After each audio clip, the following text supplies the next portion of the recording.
2022 FIFA world কাপে Argentina যখন গোল দিল, আর ওই গোলের উৎস হিসেবে অ্যাঙ্গেল ডি মারিয়া যে পেনাল্টিটা আদায় করে নিয়েছিল লুসাইল ইন্টারন্যাশনাল স্টেডিয়ামে, এটা কিন্তু আমার কাছে মনে হয় যে সেই সময়ে আর্জেন্টাইন সমর্থকদের, যারা খেলাটা দেখেছেন, তাদের কাছে সবচেয়ে অবিস্মরণীয় মুহূর্ত ছিল, যতক্ষণ না পর্যন্ত ফাইনালি মেসি ডি মারিয়ারা ওই ফিফা ওয়ার্ল্ড কাপ ট্রফিটা হাতে তুলেছিল। কারণ ওই লিডটা খুব গুরুত্বপূর্ণ ছিল এবং যেই লিড পুরো দলকে, সমর্থকদের আনন্দে ভাসিয়েছিল, কনফিডেন্স দিয়েছিল। দ্বিতীয় যে গোলটা হয়েছিল সেই গোলটা দারুণ এক কাউন্টার অ্যাটাকে অ্যাঙ্গেল ডি মারিয়া করেছিলেন। ফিনালিসিমা থেকে শুরু করে কোপা আমেরিকা কিংবা ওয়ার্ল্ড কাপের ফাইনাল, যখনই এই আলোচনাগুলো আসে, একটা ব্যাপারে দর্শকরা, ভক্তরা, যারা আর্জেন্টিনাকে ফলো করে, যারা অ্যাঙ্গেল ডি মারিয়াকে আর্জেন্টিনার জার্সিতে অতি মানব হিসেবে মেসির পরে স্থান দিতে চায়, তার একটা ব্যাপারে কনফিডেন্ট থাকে যে ডি মারিয়া এরকম বড় মঞ্চে, বড় ম্যাচে, যেখানটায় শিরোপা নির্ধারিত হয়, তিনি গোল করেন, তিনি গোল করাতে পারেন, আদায় করে নিতে পারেন। সেই ডি মারিয়াকে নিয়ে 2026-এর আজকের এই দিনে আলোচনা হচ্ছে এবং সেই আলোচনার পেছনে যথেষ্ট কারণ রয়েছে, টিএনটি স্পোর্টস জানাচ্ছে। এবং আপনারা যদি থ্রেডে খোঁজ নিয়ে দেখেন, গুগল করে দেখেন, এবং কিছুদিন আগ থেকেই বাংলাদেশের যে গণমাধ্যমগুলো রয়েছে তারাও মোটামুটি ওই টোকাটা দেওয়া শুরু করেছে যে 26 বিশ্বকাপের দলে আর্জেন্টিনার হয়ে কি ডি মারিয়া খেলবেন। সেই উস্কানি আজকের এই দিনে ভয়ঙ্করভাবে বেড়ে গেছে। অ্যাঙ্গেল ডি মারিয়াকে নিয়ে আর্জেন্টিনা তার বিশ্বকাপ স্কোয়াড ঘোষণা করতে পারে, এবং এটা যদি হয় 39 বছর বয়সে অ্যাঙ্গেল ডি মারিয়া আরো একবার বৈশ্বিক মঞ্চে আর্জেন্টিনাকে শিরোপা জেতানোর মিশনে উইথ লিওনেল মেসি নামবেন। অনেকের জ্বলছে, অনেকের পুড়ছে, অনেকের কষ্ট হচ্ছে, খুব স্বাভাবিক। নিউট্রাল আলোচনা করি। একটা বিশ্বকাপের সৌন্দর্য কোথায়? যেখানে রোনালদো খেলবে, মেসি খেলবে, ডি মারিয়ার মতো ফুটবলার থাকবে, যেখানটায় আপনি এমবাপ্পেদের দেখবেন, এখানটায় না বিউটি। নেইমারের শত চোট থাক, আনফিট থাক, বাট একজন নেইমার একটা পুরো বিশ্বকাপকে জমানোর জন্য, একজন নেইমারের একটা প্রেস, একটা অ্যাটাক, একটা দর্শনীয় গোল, একজন লিওনেল মেসির গোল তৈরি করে দেয়া, ডি মারিয়াদের উদযাপন, এগুলোই তো আমাদের বিশ্বকাপ, আমাদের প্রজন্মের বিশ্বকাপ। সো আমরা যেন আসলে একটু হাম্বল হই, অ্যাটাকিং না হই।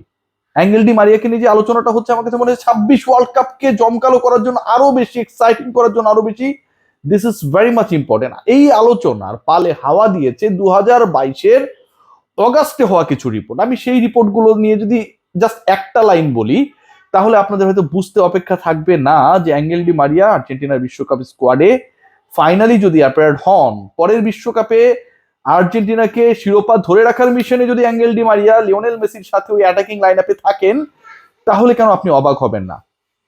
22 ওয়ার্ল্ড কাপের আগে অ্যাঙ্গেল ডি মারিয়া দুটা জিনিস করেছিলেন। একটা করেছিলেন, সেটা হচ্ছে যে তিনি ফাইনালে গোল করবেন, সেই ঘোষণাটা আগে দিয়েছিলেন। তার স্ত্রী সেই কথাটা বলেছে বিশ্বকাপ জেতার পর, যে মারিয়া এটা কথা বলেছিল, সেটা নিয়ে রিপোর্টও হয়েছে, গণমাধ্যমে গুগল করলে পেয়ে যাবেন। আরেকটা জিনিস তিনি বলেছিলেন, সেটা হচ্ছে তিনি ফাইনালে গোল করবেন, গোল করিয়েছেন, পেনাল্টি আদায় করেছেন, নিজে গোল করেছেন। আরেকটা কথা বলেছেন, যে কথা তিনি রাখেন নাই, সেটা হচ্ছে এই বিশ্বকাপের পরে তিনি আর্জেন্টিনার হয়ে ইন্টারন্যাশনাল ক্যারিয়ারকে টাটা বাই বাই বলে দিবেন। ডি মারিয়া এই কথা রাখেন নাই। এরপরে কোপা আমেরিকায় অ্যাপিয়ার্ড হয়েছেন, খেলেছেন, 24-এ জিতেছেন। আমার কাছে মনে হয় যে angle Di Maria such a character, তিনি দলে থাকলে আর্জেন্টিনা 14 ওয়ার্ল্ড কাপটা বাদ দিলে যত আসর আসে, যত ধরনের ফুটবলে, যত টাইপের টুর্নামেন্টস গুলোতে আর্জেন্টিনা খেলে, সেটাই যেন তারা জিতে যায়। ফিনান্সিমায় যদি খেয়াল করেন যে ওয়েম্বলিতে ইতালির বিপক্ষে তার গোল, ফাইনালে গোল, ব্রাজিলের বিপক্ষে মারাকানায় কোপা আমেরিকায় তার গোল, 2022-এর ফাইনালে তার গোল। একজন ফুটবলারের ক্যারিয়ারে প্রাপ্তির যেন কোনো শেষ নেই, এবং যা পাওয়া পসিবল সবই তিনি পেয়েছেন।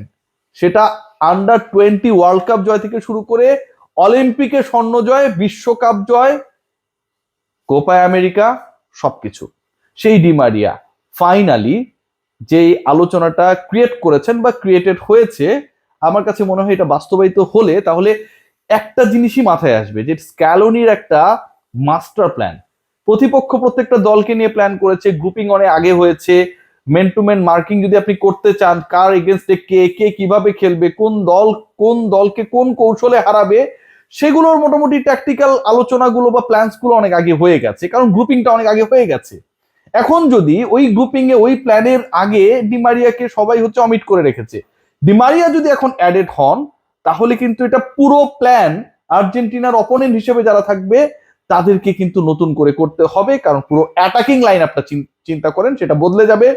ডিমারিয়ার আলটিমেট রোলটা হবে ডেফিনেটলি নট 90 মিনিটস, তিনি সুপার সাব হিসেবেই নামবেন, হয়তো প্রথমার্ধের পরে, হয়তো আফটার 60 মিনিটস। তখন খেলার ধরনটা কি হবে, তাকে কোন রোলে কিভাবে আলটিমেটলি স্ক্যালোনি ইউজ করবেন, মেসির সাথে বোঝাপড়া কি হবে, অনেকগুলো প্রশ্নের উত্তর মেলাতে যদি ফাইনালি যে স্পেকুলেশনটা তৈরি হয়েছে এটা বাস্তবায়িত হয়, প্রতিপক্ষকে থামতে হবে। অনেক ঘটনা ঘটেছে এই মাঝখানের সময়টায়, মৃত্যুর হুমকি পেয়েছেন, সেই হুমকি তাকে ধরা হয়েছে, বুট জোড়া 2024-এর পরে তুলে রেখেছেন।